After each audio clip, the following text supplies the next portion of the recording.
Hello everybody and welcome to Caretaker's Corner. My name is CJ and on this channel we discuss everything that has to do with taking care of our loved ones, whether that be elderly parents, disabled spouses, or adult disabled children. And I am filming this on my way to my dad's house after work, so if I'm not staring at the camera, then you know why. So today, I want to talk about just needing to scream sometimes. I've had a rough week. We found out my spouse is going to have some surgery, and which, I mean, we knew would eventually happen, but it turns out it's going to have to happen a lot sooner than we thought. And between that and work, it's been just one of those weeks where I want to walk away and just scream like crazy. And I want to talk about the fact that sometimes when we want to scream, we have to hold in our emotions sometimes as caretakers, because our family members see that and they feel like it's their fault, and they start to feel sad and they feel guilty and they get all upset, which of course makes us feel even worse. I try really hard not to make any of my family that I take care of feel guilty or feel like anything I'm going through is their fault, because it's not. I mean, the simple fact is we have emotions, we're humans, and things get to us. And you know, you got to have a way of venting and a way, somebody to talk to, or a way of getting some time to yourself so that you can vent. One way that I do it is, number one, all my properties and work are all 25 miles apart exactly, which works out well for me, because that's about a half an hour to 45 minutes that I can spend meditating and calming down and working through all of my emotions. Now, Wednesday, I'm going to let you know, I was not very good about it. When I went to work, I let everybody know, hey, it's not a good day. I may be a little cranky, I may be a little emotional, but just work with me here. When you're in those moments, let those people around you know what you're going through. Let them know that you don't have to give them specifics.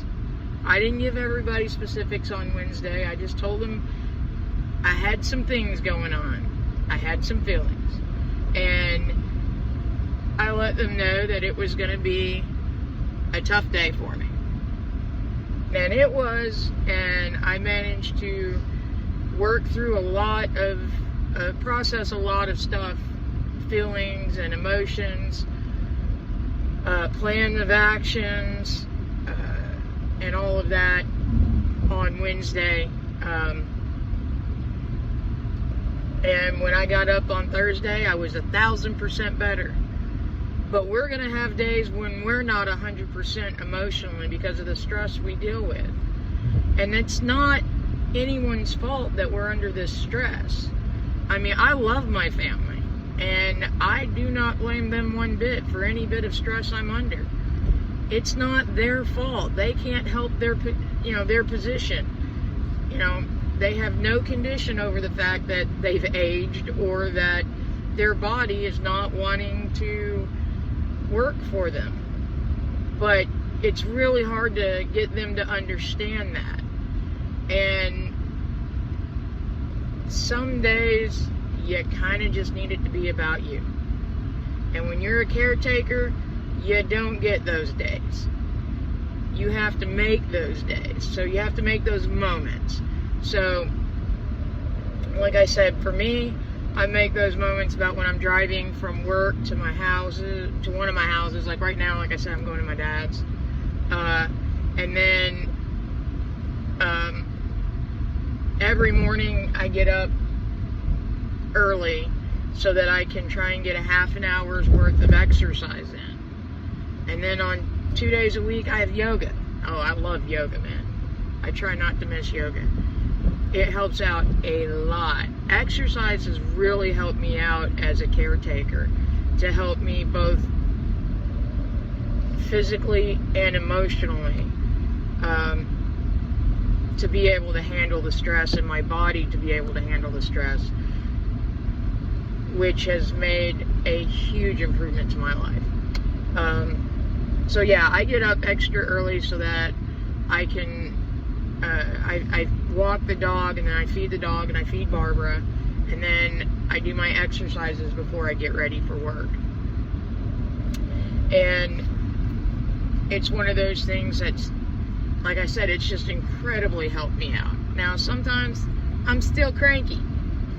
I'll go home and, like, I work in a factory, so it gets hot in there. And I'll go home and I'll be apparently cranky and grumpy. And it's like, if it's hot outside, people don't even have to ask.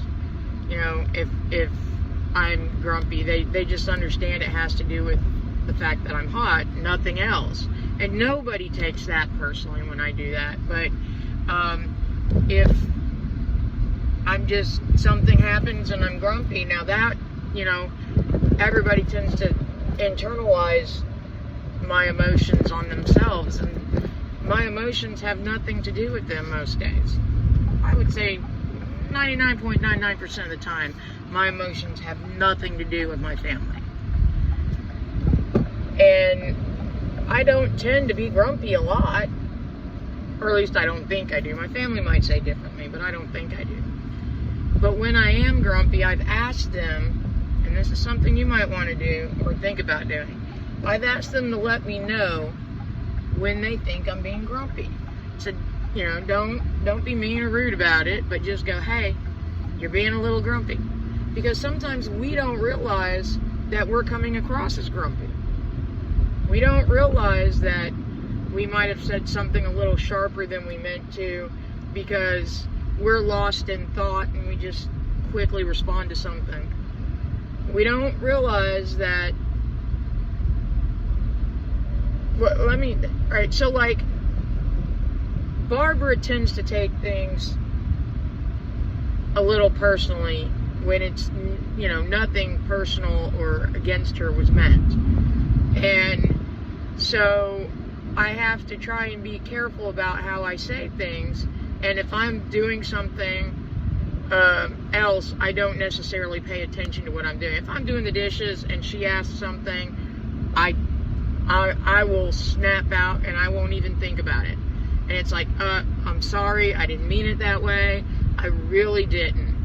And, you know, it puts her in a bad mood because I wasn't paying attention to what I was, you know, to my answer. And my answer came off kind of snippy. And so, you know, these are just things that we got to think about.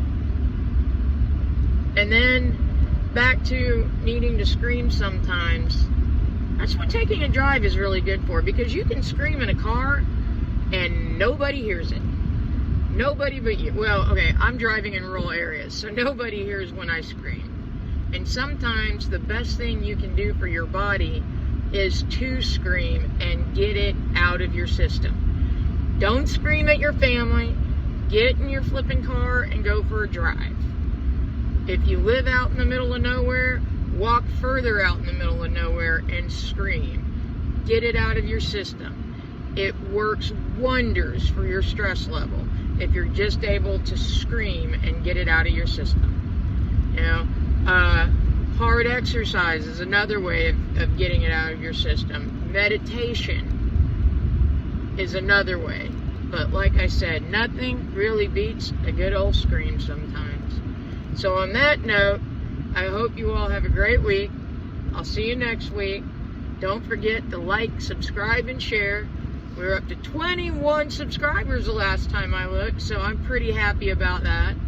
I'm really working hard on putting out like posts and stuff during the week, but things got kind of crazy at work shortly after I started trying to do that. So I will do it as I'm able, and just help us continue to grow this community so we can help all the caretakers out there. This is really set up for Gen Xers, millennials. I think it's Gen Alpha now is the next generation. All of these people are coming to the age where there's elderly parents to care for. Your spouse, spouses are getting disabled.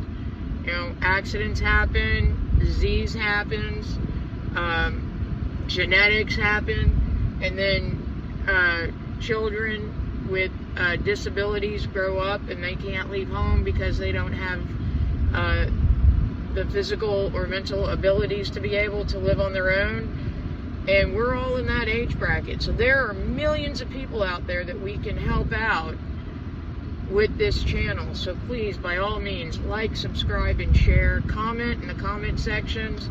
Let me know what you want me to talk about so that I can help you out by talking about it. Alright, once again, have a great day. Bye-bye.